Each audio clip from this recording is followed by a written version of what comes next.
You ready? Okay. Hi, my name is Santora Faulkner. I am attending West Charlotte High School. I am a senior in the IB program. And this is my slide presentation of the connections within the African Diaspora for Ethiopia. Um, in the background, I'm playing some Ethiopian music, so. I'm going to talk about the culture of Ethiopia. It's multicultural and multi-ethical country. Religion is a major influence in Ethiopia in Ethiopian life. Nearly half the population belongs to the Ethiopian Orthodox Church, but there is also large Muslim populations. Others adhere to an ancient form of Judaism. The Ethiopian Orthodox, I keep wanting to say country, but it means church. The Ethiopian Orthodox Church is proud of its origins. The country embraced Christianity in the 4th century, long before Europe. The Feast of the Epiphany, Timkat, is the largest festival of the year. The Orthodox Church dominates the political, cultural, and social life of the population. It was the official religion of the imperial court and of the establishment until Haile Selassie was deposed in 1947. Muslims are important in the business community. They tend to live in the eastern, southern, western lowlands, although there are considerable numbers of Addis Ababa. And this is the link where I got that information from. Next is the Ethiopian history. Ethiopia is the oldest independent country in Africa and one of the oldest in the world.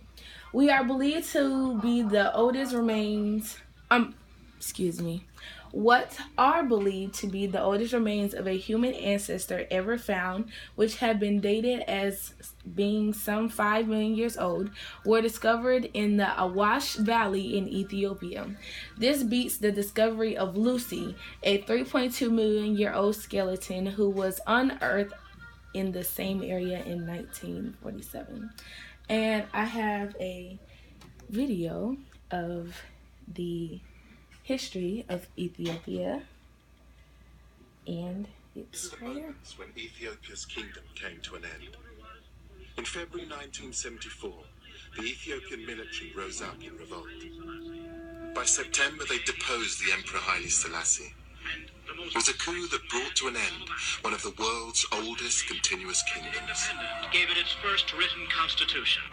Realizing that times must change, he has decreed constitutional reforms be made, apparently with a view toward making Ethiopia a constitution. Haile Selassie was the last emperor of a dynasty that claimed it could trace its roots back thousands of years. And orderly.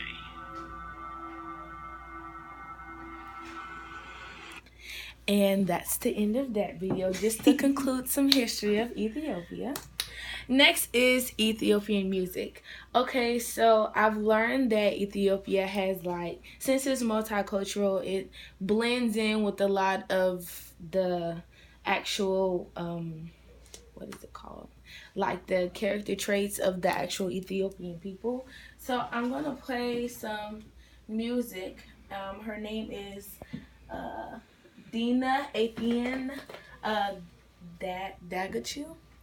And this is her new single for Ethiopian music in 2016. So let's take a look.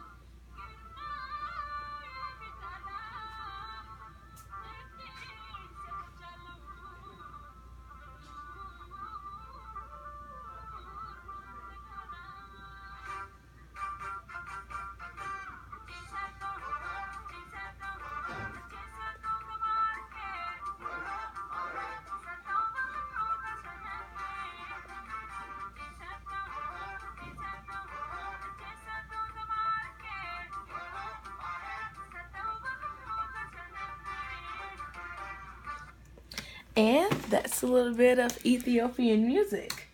Next is the Ethiopian food. Usually Ethiopians they don't really like eat with silverware and stuff like that. They use their hands for most of their meals. So they eat things like green beans and gomen and kutfu and kik alicia.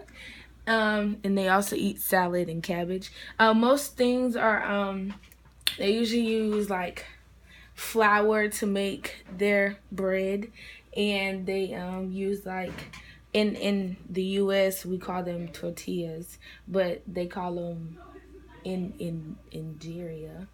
So they use those to scoop their food up with their hands, and that's how they eat it.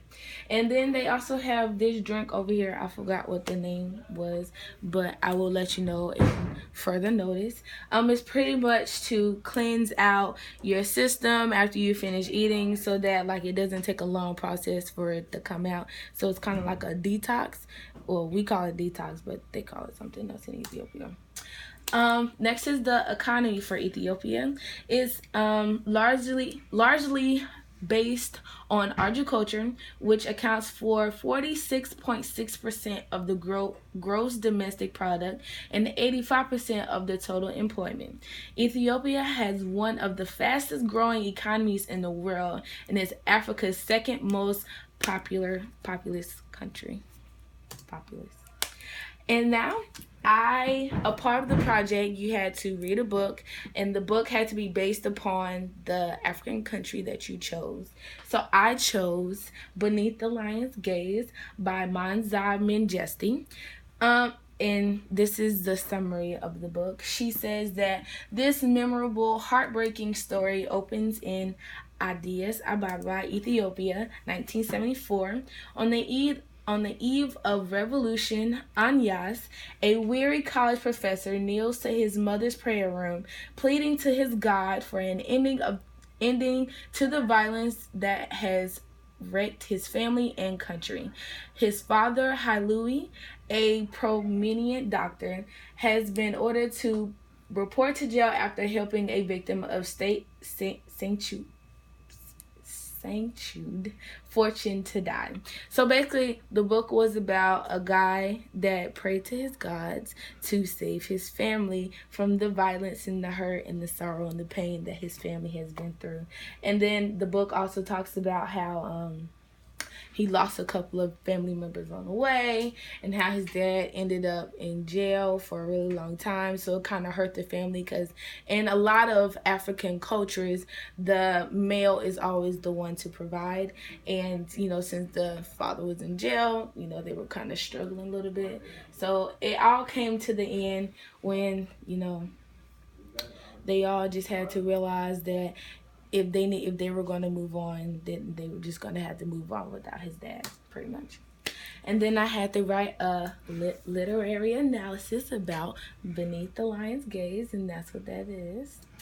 And then I also did some pen pals. One of the conversations was with a girl. Okay, this wasn't really her name, but her username was 73579.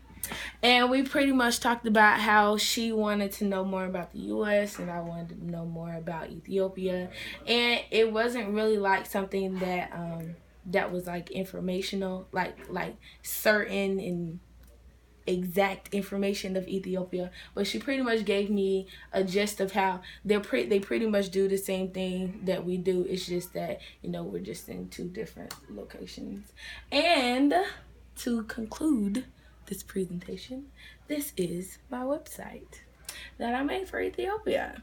And it includes this is the title page, and the menu has the about page, which is me, and then more about the Ethiopia country, the literary analysis that I previously showed you in the slideshow, and also the current events of Ethiopia, more about my pen pals, more of the conversation that I have with my pen pal, and the fun page. And that concludes my presentation. Once again, I am Santola Faulkner, and this is my presentation for connections within the African diaspora for Ethiopia.